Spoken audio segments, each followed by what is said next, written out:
Krishna Jeyanthiki ஒரு special sweet Motichur Laddu. எப்பொழுதும் இதை வந்து நம்ம கடையில் தான் வாங்குவோம். பட் அதை வீட்லேயே ஈஸியான ஒரு ரெசிபியில் சிம்பிளாக பண்ணுறதை பற்றி தான் எனக்கு பார்க்க போகிறோம். வாங்க ரெசிபிக்குள்ளே போயிடலாம். I'm Sundar. Welcome to Recipecheckr.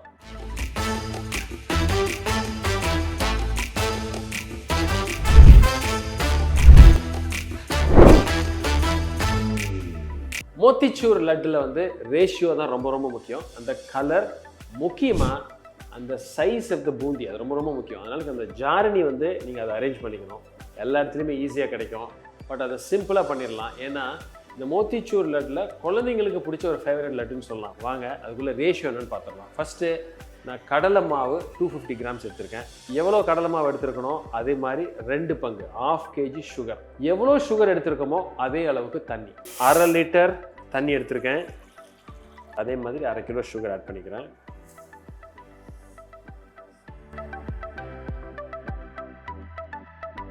So இப்போ வந்து பார்த்திங்கன்னா நம்ம போட்டிருக்கிற சுகர் வந்து கரைஞ்சி இந்த சுகர் சிரப்பு இப்போ தான் ஃபார்ம் ஆகுது.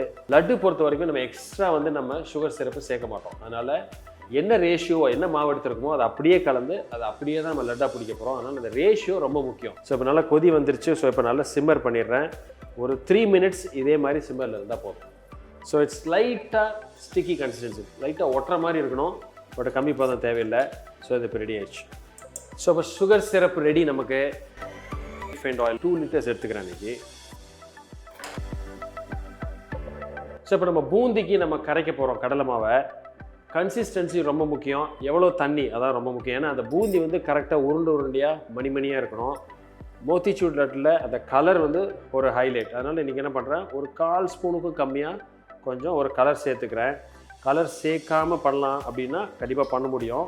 பட் ஆனால் சில சமயம் FDA approved colours, FSSAI approved colours இதெல்லாம் வந்து நீங்கள் யூஸ் பண்ணலாம். ஸோ லைட்டாக கலர் சேர்த்துருக்கேன். ஸோ இப்போது தண்ணி கொஞ்சம் ஊற்றி மிக்ஸ் பண்ணுவோம். ஸோ பார்த்தீங்கன்னா ஒரு தோசை மாவு கன்சிஸ்டன்சி, அதோட கொஞ்சம் லைட்டாக தண்ணியாக இருக்கலாம். ஏன்னா நம்ம அந்த ஜார்னியில் போடுறப்போ அது அழகாக ஃப்ளோ ஆகி விழுகணும். ஸோ இந்த கன்சிஸ்டன்சி இது நான் எவ்வளோ தண்ணி சேர்த்துருக்கேன் அப்படின்றத மெஷர் பண்ணி சொல்லிடுறேன். ஸோ மோஸ்ட்லி இதை நீங்கள் அப்படியே ஃபாலோ பண்ணிக்கலாம். ஸோ இப்போ கலர் வந்து கொஞ்சம் கம்மியாக இருக்கிற மாதிரி இருக்குது. ஸோ அதனால் இன்னும் கொஞ்சம் ஒரு 2லேருந்து 3 பிஞ்ச் எக்ஸ்ட்ரா கலர் ஆட் பண்ணுறேன்.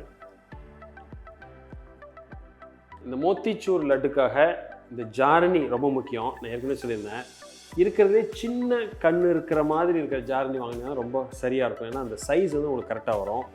ஸோ இதில் நம்ம கரைச்சி வச்சுருக்கிற மாவை ஊற்றி ஃபஸ்ட்டு அதில் பூந்தி நம்ம ரெடி பண்ணிடலாம்.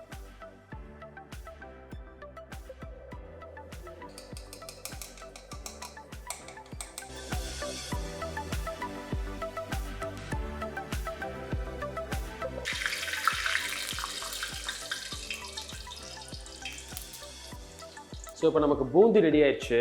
முக்கியமாக அந்த பூந்தியை நம்ம ஏற்கனவே பண்ணி வச்சுருக்கிற சுகர் சிரப்பில் போடணும். அப்போது அந்த சுகர் சிரப்பு வந்து கொஞ்சம் சூடாக இருக்கிறது ரொம்ப முக்கியம்.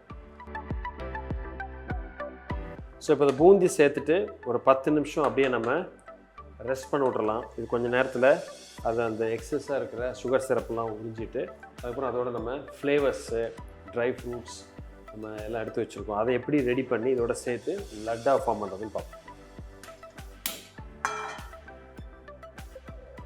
ஸோ ஒரு பேன் எடுத்துகிட்டு அதில் நெய், முந்திரி, திராட்சை இதை மட்டும் ஃபஸ்ட் நம்ம ஃப்ரை பண்ணிடலாம்.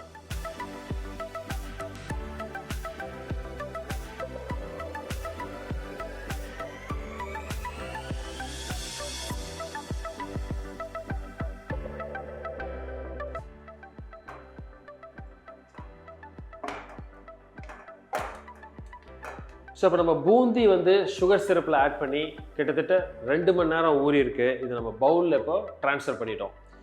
இதில் இப்போது நம்ம என்னெல்லாம் சேர்த்து ஒரு பர்ஃபெக்டான லட்டாக ஃபினிஷ் பண்ண போகிறதுன்னு பார்ப்போம். நான் ஃபஸ்ட்டு என்ன பண்ணுறேன் அப்படின்னா ஒரு 1லேருந்து 1.5 ஸ்பூன் நெய் போட்டுக்கோங்க.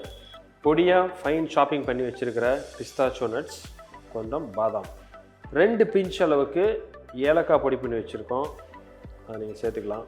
ஃப்ரை பண்ணி வச்சுருக்கிற முந்திரி, அதே மாதிரி திராட்சை அதையும் ஆட் பண்ணி இப்போ இதை நான் மிக்ஸ் பண்ணிக்கிறேன். அந்த ஏலக்காய் அதே மாதிரி நெய் நல்ல ஒரு ஃப்ளேவர் இது காம்பினேஷன். கையில் லைட்டாக நெய் அப்ளை பண்ணிவிட்டு ஸோ இந்த சைஸில் நம்ம லட்டாக நம்ம பிடிச்சிடலாம்.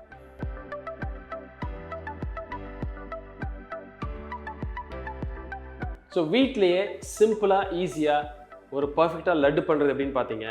கண்டிப்பாக இப்போ வரப்போகிற ஃபங்க்ஷன்ஸுக்கு இதை ட்ரை பண்ணி பார்த்துட்டு உங்களுக்கு எப்படி வந்திருக்கு அப்படின்றத கமெண்ட் பண்ணுங்கள். இதே மாதிரி நெக்ஸ்ட் வீடியோவில் இன்னொரு ஸ்வீட் எப்படி பண்ணுறதுன்னு பார்ப்போம். Happy cooking.